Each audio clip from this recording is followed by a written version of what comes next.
we can go ahead and get started. The first talk of the day, we have Alejandro Lopez, who's going to tell us about level sets and relativity. Yeah, thank you. So, what's going on here? So first things first, I should probably tell you what relativity is. So way back in 1916, someone by the name of Einstein published work which essentially announced that gravity, as we understand it, or didn't understand it yet, is actually just the same thing as curvature. All right? And this was put together in this wonderful equation known as Einstein's equations, which essentially tells us that, oh hey, the curvature of the universe, which is this half, is actually given to us by the accumulation of matter and energy within our universe, right? So gravity equals curvature. This is fantastic. So what does this mean? What is gravity? Essentially, we need to, if we want to understand what gravity is, we need to understand what happens to light rays, because everything we experience is with respect to these light rays. And it is famously known that light wants to stay on an energy minimizing path. It does not want to get anything in its way. It wants to be as efficient as possible. And it's these paths which we call geodesics. Right? So what is the insight that relativity tells us? It tells us that light rays, in order to stay on least energy paths, must bend around massive objects, or in the presence of energy. Okay. So the accomplishment of relativity is that our reality is experienced with respect to these light rays, or these geodesics, and gravity, as we understand it, is just the experience of two objects whose light rays are converging towards each other in the presence of matter. Cool, so you might be wondering, and you should probably be hoping that, okay, in this new reality where we understand gravity as just curvature, what's keeping us on the planet Earth? Why aren't we falling away from it at this very moment? Is there anything which is telling our light rays to bend towards the Earth, or should we just be falling off if we hit the wrong spot? So the positive energy theorem tells us, yeah, we're good, we're gonna stay on the Earth. But how do we actually know this? So this talk is gonna try and prove this theorem by using level sets to connect geometry and topology. So first and foremost, we should probably talk about curvature, or gravity, right? So what does it actually look like? So on the left, I have a picture of what happens when you have positive curvature. And the way that you can think about this is if we have 2 points shoot off light rays in any given direction, then in a positively curved setting, they should come together. And in the situation where we have negative curvature, they should go apart. So if gravity is supposed to be an attractive force, we should probably hope for some like positively curved scenario rather than a negatively curved one. So curvature tells our geodesics how to move.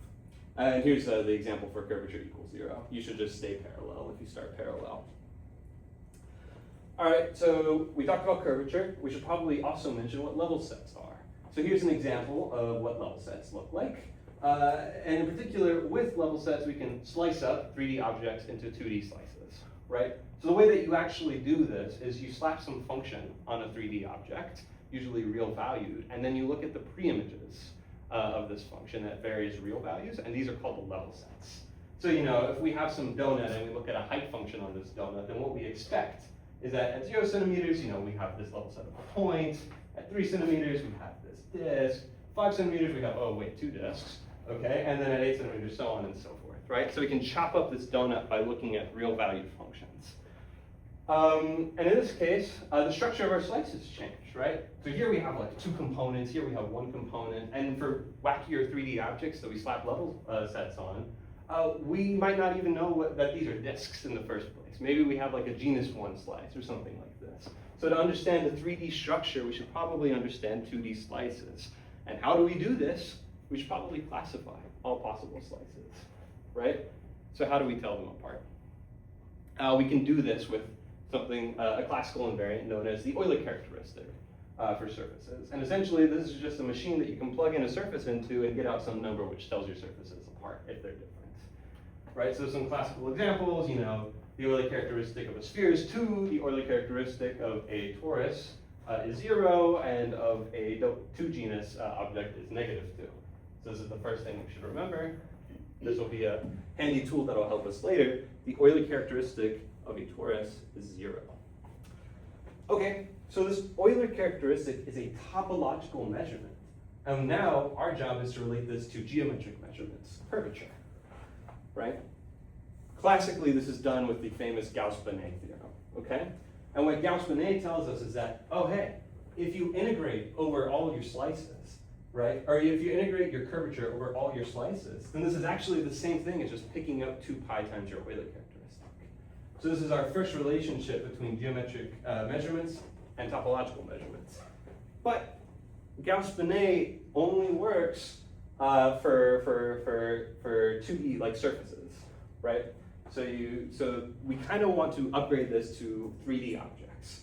The reason we want to upgrade to 3D objects is because our universe is 3D spatial dimensions, 1-time dimension. We care about the spatial parts, right? So we want to understand 3D components. But before we do that, we should probably figure out how this Gauss-Bonnet theorem actually works. So, if you have some sphere, then what winds up happening is like, yes.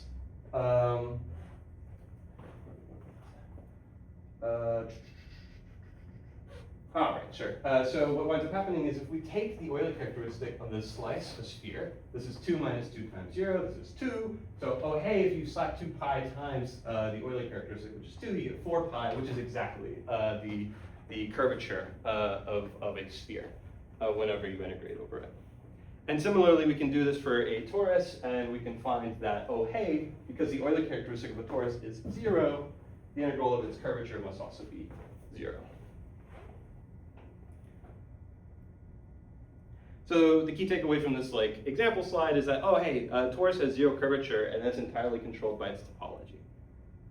Okay, so as I mentioned earlier, we want to upgrade this to 3D, and this is what we get.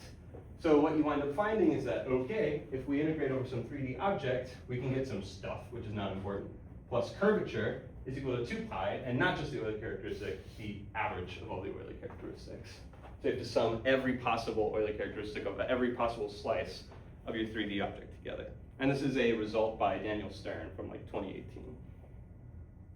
Okay, so how does this work? We're going to go ahead and use this formula to understand the 3 torus. And first, just recall, we can build a 2D torus by thinking about it as gluing up some piece of paper by identifying edges in a certain way. So if we have some piece of paper and we identify along these colored arrows, then hey, if you do purple first, you can get a cylinder. If you do red, you get the torus that we know and love. So how do you do that for a 3D torus? Well, it's the exact same way. You just take a cube, and this time you identify all the opposite edges. So you identify this green piece to this green piece, this purple piece to this purple piece, this yellow piece to this yellow piece. And of course, this should give us a very easy to understand object. It doesn't. It's actually horrible. And it's like you're being trapped in an infinite mirror room. Maybe you think it's horrible, maybe you think it's great. But anyway, that's a 3 torus. It's this infinite mirror room.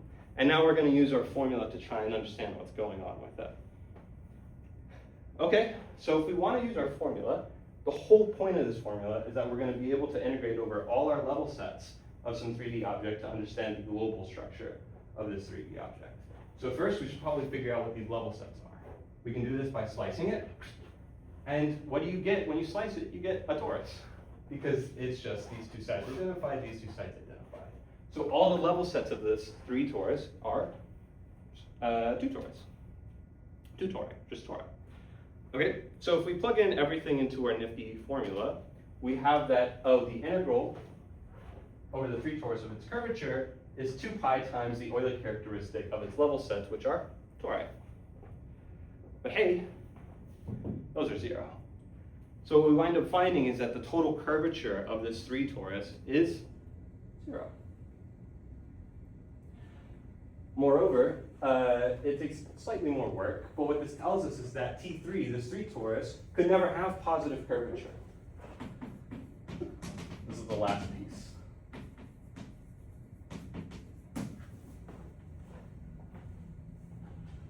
So, how do we conclude? Where is this all going to get us, right? Suppose that the universe has negative total energy. Then this would actually force the scenario where everyone's falling away from the Earth. Gravity would be a repulsive force. Or, forgive my use of force, right? So in this scenario where gravity is repelling everything, what Rick Shane and Xingtang Yao do is they show us that there's some special way to glue your universe together to get some 3 torus with positive curvature. Okay. But that can't happen, right? So because T3 can never have positive curvature, then something we assume must have gone wrong, and that assumption is exactly that we have this repulsive force. So, you can be happy knowing that you're safe and sound mathematically, for sure, and you will never flow away from the Earth wherever you step on it. So, you're kept on Earth, safe and sound, by gravity and geometry. So, yeah, thanks.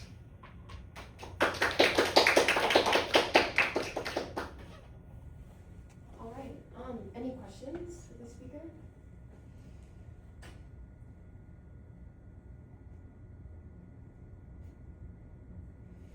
What is the reference for the result by Daniels? I'm really curious about it.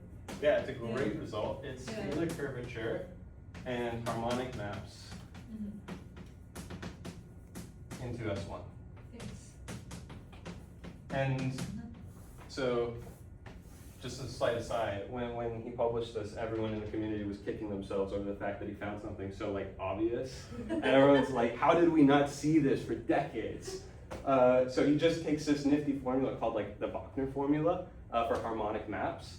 And you can just get this insane integral formula that I wrote down, and it does so much for you. And we're still currently exploring all kinds of crazy applications and extensions of the formula. Yeah, this is a great paper if you're interested in differential geometry. I have a question. So this proves that the universe couldn't be T3, so could it, the spatial aspect, but could it be a higher genus, three-dimensional object? This is a good question. I think, okay, so this proof, there's a caveat here. We have to actually work in a realistic universe, which means you have dominant energy condition, which means that you're forced into some narrower topology. And in particular, all that together forces us to only have this kind of flexibility for the realistic setting. But things can get really, really bad once you drop the dominant energy condition, and a lot of the results we'd like to have don't necessarily hold because our techniques break down completely. And for example, what Shane and Yao do, they don't use this integral formula, right? Because this was cooked up in 2018, and Shane and Yao did this in 1979. So what they use is minimal surface techniques to argue that this is the situation you wind up in. So there's some more geometry going on there. But this gives us a nice shortcut to get this and that argument. Well, if there's no other questions, let's thank the speaker again. And then next up, we have Preeti Prasad.